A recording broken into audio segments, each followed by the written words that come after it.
Hi friends, ఇప్పుడైతే నేనైతే paneer curry అయితే చేసిన. పన్నీర్ కర్రీకి కావాల్సిన ఐటమ్స్: ఉల్లిగడ్డ, టమాటా, పచ్చిమిర్చి, కరివేపాకు, జీడిపప్పు, అల్లం ఎల్లిగడ్డ, ఉప్పు, పసుపు, కారం, పన్నీరు, బిర్యానీ ఆకు. ఇప్పుడైతే ఇవన్నీ అయితే టమాటాలు ఇవన్నీ ఫ్రై చేయాలి. టమాటా, ఆనియన్, పచ్చిమిర్చి, కరివేపాకు ఇవి ఫ్రై చేసి మిక్సీ పట్టేసుకొని చేయాలి.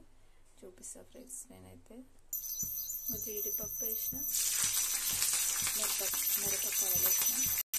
ఇప్పుడైతే ఇవన్నీ మిక్స్ పెట్టాలి. ఆనియన్స్ ఇట్లా మిక్స్ పట్టేసి అట్లే పన్నీర్ ఇట్లా ఫ్రై చేయాలి. చేస్తున్నావు మమ్మీ? పన్నీర్ కర్రీ చేస్తున్నా. పన్నీర్ కర్రీ బిర్యానీ చేస్తున్నా. అక్కడైతే బగారా రైస్ అయితే ప్రిపేర్ చేస్తున్నా.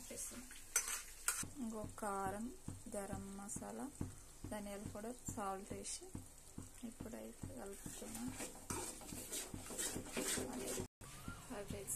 ఇక్కడైతే బగారా రైస్ ప్రిపేర్ చేసిన.